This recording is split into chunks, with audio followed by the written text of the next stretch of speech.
Leader મિત્રો, દીપદર્શન વિદ્યા સંકુલ પરિવાર વતી તમને શુભેચ્છા પાઠવીએ છીએ, જય શ્રી કૃષ્ણ કરીએ છીએ। ખાસ તો દર વર્ષે તમે જનરલ મીટિંગમાં અમારી વચ્ચે હોય અને આખા વર્ષ દરમિયાનનો રિપોર્ટ તમને જણાવતા હોઈએ, પણ આ વખતે આપ વિદેશમાં છો તો તમામ વિભાગ અને આપણું દીપદર્શન વિદ્યા સંકુલ શું કરી રહી છે એ રિપોર્ટ તમારા સમક્ષ રજૂ કરીએ છીએ।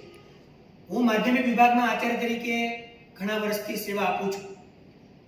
આજે આ વર્ષ દરમિયાનમાં જે વિશેષ કાર્યો થયા તો એમાં વિદ્યાર્થીઓની અંદર સંસ્કાર અને ભારતીય સંસ્કૃતિ કેળવાય એવા હેતુથી ભગવદ્ ગીતાના શ્લોકો 15મો અધ્યાય તમામ બાળકોને મોઢે આવડે છે।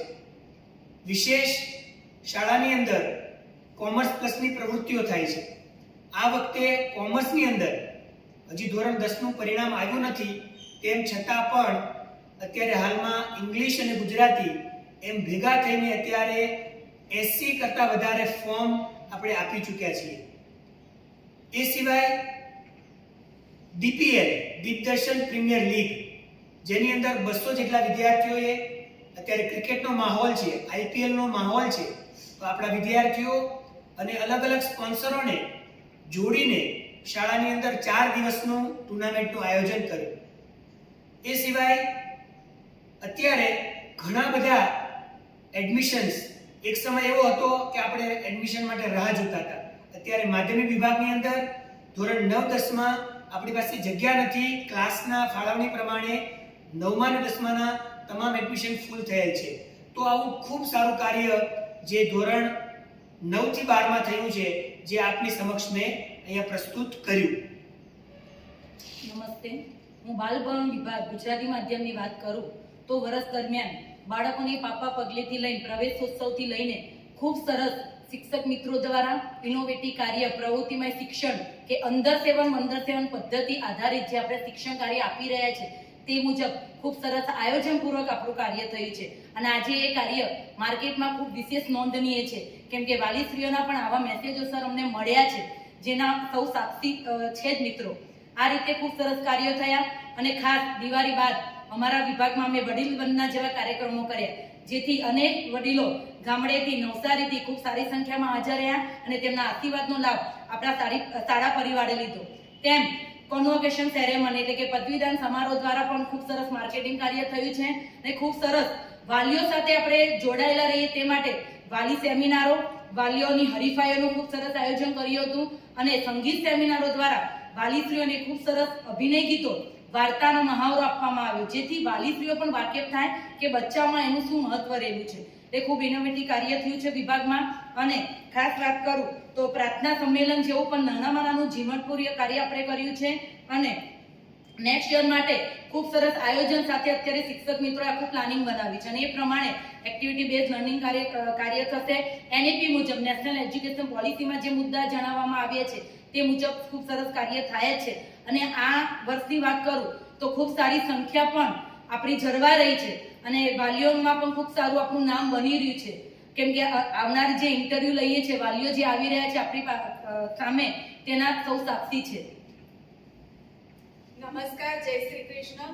પ્રાથમિક વિભાગ ગુજરાતી માધ્યમની સર હું વાત કરું તો આપણે ગુજરાતી માધ્યમમાં ગ્લોબલ મીડિયમ ચલાવીએ છીએ, જે ડિંડોલી વિસ્તારમાં, સમગ્ર ડિંડોલી વિસ્તારમાં ક્યાંય ચાલતું નથી। ગુજરાતી મીડિયમમાં ગ્લોબલ મીડિયમ એટલે કે બાળકો અંગ્રેજી અને ગુજરાતી બંને ભાષા એક સાથે ભણી રહ્યા છે, ગણિત અને વિજ્ઞાન જેવા વિષયોમાં।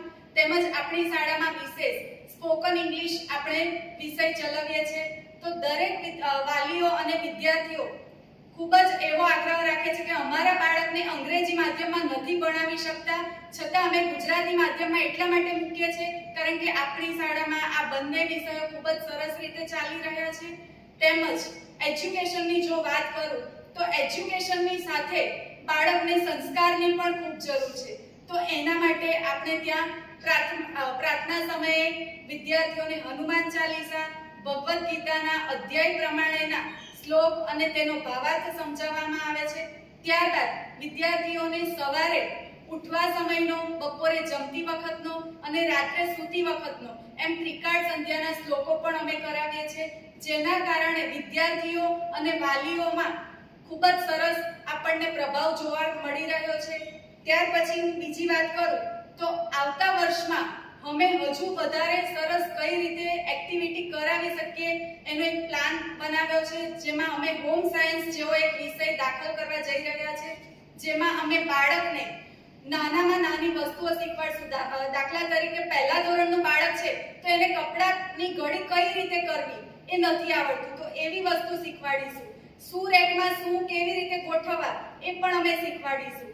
પ્લાન્ટેશન છે તો એની અમે પ્રક્રિયા આખી બાળકને સમજાવીશું. તો આવા વિદ્યાર્થીઓને એની ઉંમર પ્રમાણેના દરેક વિષયો અમે ફાળવ્યા છે, જે પ્રમાણે અમે નવા વર્ષમાં એક્ટિવિટી કરવા જઈ રહ્યા છે. એ ઉપરાંત વાત કરું તો અમે વિદ્યાર્થીઓની વિશેષ અક્ષર સુધારણા જેવા પણ અમે પ્રયાસ કરી રહ્યા છે. જે વિદ્યાર્થીઓ મધ્યમ છે એને હજુ વધારે સારી રીતે રિઝલ્ટ કેવી રીતે અમે આપી શકીએ તેનો પણ અમે ઉત્તમ પ્રયાસ કરી રહ્યા છે, અને જેનું પરિણામ અમને સતત અને સતત મળતું રહ્યું છે. અને એ પરિણામ અમે વિદ્યાર્થીઓની જે સંખ્યા વધે છે એના આધારે જોઈ રહ્યા છીએ. તો અમે ખૂબ જ સરસ કાર્ય કરી રહ્યા છે, જેનો આપણને વાલીઓ તરફથી સારો એવો રિસ્પોન્સ મળી રહ્યો છે. જય શ્રી કૃષ્ણ સર. જેમ જીગીસાબેને કહ્યું તેમ અમે એજ્યુકેશન પાછળ અને એક્ટિવિટીઝ પાછળ એટલું ધ્યાન અમારા પ્રાઇમરી વિભાગ ગુજરાતી મીડિયમમાં રાખીએ છીએ, પરંતુ આપણા સમગ્ર દીપદર્શન સ્કૂલની તમામ વિભાગની જો વાત કરું તો આ વર્ષ દરમિયાન આપણે સારા એવા ગ્રેન્ડ લેવલ પર એક ફન ફેર એટલે કે આનંદના રસ્તાનું આપણે આયોજન, આનંદનો રસ્તા ભાગ 2 નું આપણે આયોજન કર્યું હતું કોમ્યુનિટી હોલમાં, જેમાં સારી એવી સંખ્યામાં આપણે કહીએ ને તો આશરે 23,000 પ્લસ લોકો ત્યાં આવ્યા હતા અને ખૂબ સરસ એમનો પ્રતિભાવ આપણને આપ્યો હતો અને ઘણો આનંદ આપણે માણ્યો હતો. હવે બીજી વાત કરું અમારા પ્રાઇમરી વિભાગની તો 2019માં સર અમારી પ્રાઇમરી સેક્શનની સંખ્યા 1119 હતી, પરંતુ ત્યારબાદ કોરોના આવ્યો. આપણને ખ્યાલ છે કે ધીરે ધીરે આજુબાજુના સ્કૂલમાં આજુબાજુના વિસ્તારમાં અન્ય સ્કૂલો આવી, એના કારણે આપણી સંખ્યા થોડી ડાઉન ગઈ હતી, પરંતુ અમારા સારા એવા પ્રયત્નોને લીધે અત્યારની જો હું વાત કરું તો આજના દિવસ સુધી અમારા કુલ 77 એડમિશન ફક્ત અમારા વિભાગમાં છે, અને અમારી શક્યતા 100% એવી છે કે આ વર્ષે પહેલા જે આપણે 2019-20 ની સંખ્યા જે આપણે ધીરે ડાઉન થઈ હતી, આ વર્ષે અમે એના કરતા પણ પ્લસ જવાના છે અને 1140 પ્લસ અમારી સંખ્યા થવાની પૂરી સંભાવના છે. નમસ્કાર સર. આ વર્ષે પ્રાઇમરી સેક્શન ઇંગ્લિશ મીડિયમમાં જોઈએ તો દર વર્ષ જેટલી એડમિશનની સંખ્યા હોય છે એના કરતાં પણ ઘણી વધારે જોવા મળી છે. ઘણા બધા પેરેન્ટ્સ આવીને મળી ગયા, એમનો ટીચર્સ પ્રત્યેનો જે રિસ્પોન્સ હોય, સ્કૂલ પ્રત્યેની જે એક્ટિવિટીઝ અને એની જોતા જે નોંધ લેતા હોય છે એ પણ અમને જણાવતા હોય છે કે ઘણી બધી એક્ટિવિટીઝ જેમ કે આપણે અત્યારે રિલિજન બેઝડ કરાવેલી શ્રી રામ મંદિરના પ્રાણ પ્રતિષ્ઠા મહોત્સવમાં લગભગ દરેક સેક્શને પોતાના લેવલથી કરાવેલું, જે બધા જ પેરેન્ટ્સને બહુ જ ગમેલું અને એ લોકો આવીને જણાવતા પણ હતા. એવી જ રીતે આપણે માતૃ પિતૃ વંદના કાર્યક્રમ, પ્રકૃતિ વંદન, ઘણા બધા કે જે આપણે એવી રીતે ઇન્વોલ્વ કરતા કે જેમાં ખાલી બાળકો નહીં પણ એમની સાથે પેરેન્ટ્સ પણ ઇન્વોલ્વ થાય, તો એના પ્રત્યે ઘણા સારા પ્રતિસાદ જોવા મળ્યા છે. એના પછી સર આવતા વર્ષે જે આપણે આયોજન કરવાનું એમાં અમુક એનઈપી બેઝ જે કરવા લાયક હતા કે બેગલેસ સેટરડે, શનિવારે આપણે બેગ લઈને નહીં પણ છોકરાઓને બીજી પ્રવૃત્તિમાં ઇન્વોલ્વ કરી શકીએ એવું શું કરાવી શકીએ, જેની આખું અમે પ્લાનિંગ બનાવ્યું છે. રીડિંગ પીરિયડ સર જે હમણાં સુધી આપણે કરાવતા હતા એમાં પણ અલગ અલગ પ્રવૃત્તિઓ કરાવીને બાળકોનો વાંચન પ્રત્યેનો જે ભાવ છે, જે એમની કૃતિ હોવી જોઈએ તે થોડી આપણે કરાવવામાં ધ્યાન આપીશું. અને સર સ્ટુડન્ટ્સ માટે ખાસ એવોર્ડ માટે વિચારીએ છીએ કે ઘણા બધા સ્ટુડન્ટ્સ જે બહુ જ લોયલ હોય, જેમ કે આ વર્ષે એક છોકરાને 500 રૂપિયા મળેલા અને એ સ્ટાફ રૂમમાં આપીને ગયો, જાતે નહીં લઈ લીધા, તેને એસેમ્બલીમાં બધાની સામે આપણે થોડું મોટિવેશન કર્યું, બીજા છોકરાઓને પણ આવી રીતે સમજાવી શકાય, તો એ બાબતમાં પણ અમે થોડું વિચારીએ કે ખાલી શબ્દોથી નહીં પણ આવા અમુક છોકરાઓ કે જેને આપણે લેખિતમાં પણ આપી શકીએ સર્ટિફિકેટ્સ આપીને, તો એ માટે અમે આગળ વિચારીએ છીએ. જય શ્રી રામ સર. બધા આચાર્યો વિભાગના ઘણું બધું બોલ્યા. છેલ્લે ખરેખર તો વર્ષમાં ઘણી બધી મહેનત કરી, સાથે સાથે વિભાગ વાઇઝ બધા પોતપોતાની રીતે આચાર્ય મહેનત કરતા ગયા અને પોતપોતાના ડિપાર્ટમેન્ટમાં મહેનત કરતા ઘણું બધું નવું અને ક્રિએટિવ પણ કર્યું. જેમ કે અમારા વિભાગમાં આ વર્ષે ઇન્ટિગ્રિટીની એક એક્ઝામ રાખી હતી, જેમાં ખરેખર આ કન્સેપ્ટ થોડો યુનિક પણ છે, કારણ કે બહાર કોઈ શાળા એ ગવર્મેન્ટની હોય કે પ્રાઇવેટ હોય આવું કંઈ કરતી નથી કે જે બાળકને મૂલ્ય શિક્ષણ થોડું મળે અને એક શિક્ષક વગરનો ક્લાસ અને એક્ઝામ પરીક્ષા લેવાતી હોય, આ કન્સેપ્ટ થોડો હાઇલાઇટ થાય તો બહાર પણ આપણે શાળાનું સારું એક નામ બને અને શાળા પ્રત્યે પણ પ્રેમ વધે લોકોનો.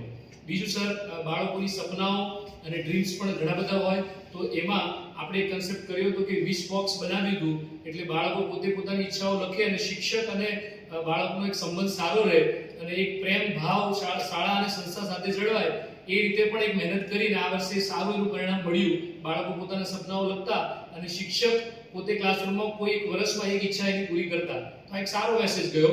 ત્રીજું સર, કે આપણે વર્ષ દરમિયાન જે ઘણી બધી એક્ટિવિટી કરી હતી, એમાં એવું કર્યું હતું કે આપણે પ્રયત્ન કર્યો કે સરસ રીતે તો કરીએ છીએ પણ ક્યાં એજ્યુકેશનમાં બહુ સરસ કરી શકાય, એમાં નવા કન્સેપ્ટ અને ક્રિએટિવ એવું કર્યું હતું કે આ વર્ષે આપણે ક્લાસરૂમમાં 2-2 મિનિટ જે રિસેસ દરમિયાન જિગીસાબેને વાત કરી કે શ્લોકનું પાઠન હોય કે પછી વચ્ચે આપણે નીચે લંચ બોક્સમાં જે પેલું ખાવાનું નીચે બગડતું હોય, તો એક પ્રયત્ન કર્યો કે વાલીમાં બી બહુ સારો મેસેજ ગયો કે નીચે હેઠું આપણે પડતું હોય તો ક્યાં એ વેસ્ટેજ ફૂડ જે ન જાય એવો પ્રયત્ન આપણે કર્યો. એના થકી બી ઘણા બધા વાલીઓ રિસ્પોન્સ શાળાને કહી ગયા કે તમારું મેનેજમેન્ટ અને શાળા બહુ સરસ કામ કરે છે, વેસ્ટેજ નો વેસ્ટેજ ફૂડ એ કન્સેપ્ટ પર કામ કરવું એ શાળા લેવલ પર બહુ સારી સિદ્ધિ કહેવાય, એવું ઘણા બધા વાલી મળીને આપણને પ્રતિભાવ આપી ગયા. અને લાસ્ટમાં સર, આપણે વિશાળ ગ્રાઉન્ડ ધરાવીએ છીએ, તો આ વખતે પ્રયત્ન કર્યો કે કેમ્પસ આટલું મોટું હોય, વાલીની અપેક્ષા ઘણી હોય, તો આપણે રમત એવું કરાવીએ કે ક્યાં એસએમસી ગ્રાઉન્ડ પર આપણે ગયા હતા. મેનેજમેન્ટ, શાળા અને બાળકો વિદ્યાર્થીઓમાં આ વર્ષે બહુ સરસ મેસેજ ગયો કે શાળા બહુ ભવ્ય રીતે સ્પોર્ટ ડે મનાવે છે. અને અંતમાં સર, બધા વતી હું આપને ધન્યવાદ કરીશ કે અમે બધાને આવો મહેનત કરવા માટે લાભ આપ્યો. Thank you sir.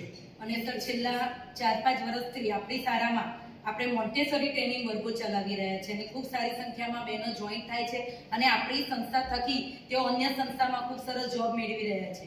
તે પણ એક વિશેષ નોંધનીય બાબત આપણી સંસ્થાની છે. છેલ્લી વાત એ કરીશ કે તમે અમને બધા આચાર્યોને યુરોપની ટૂર ઉપર લઈ જવાના છો. એનું રિઝલ્ટ ધોરણ 10-12 કોમર્સ સાયન્સ ખૂબ સારું આવવાનું છે. અત્યારે 7 વર્ષની સરખામણી કરતા આ વખતનું રિઝલ્ટ જે ઇલેક્શન આસપાસમાં ડિક્લેર થવાનું છે, તો એ સારું રિઝલ્ટની અપેક્ષા છે અને અત્યાર સુધીના 7 વર્ષના લગભગ બધા રેકોર્ડ તૂટશે રિઝલ્ટથી, એવો પૂરો વિશ્વાસ છે. એટલે તમે યુરોપની ટ્રુપ માટે તમે બધા આચાર્યો માટે તૈયારી કરી રાખજો. જય શ્રી કૃષ્ણ. જય શ્રી કૃષ્ણ.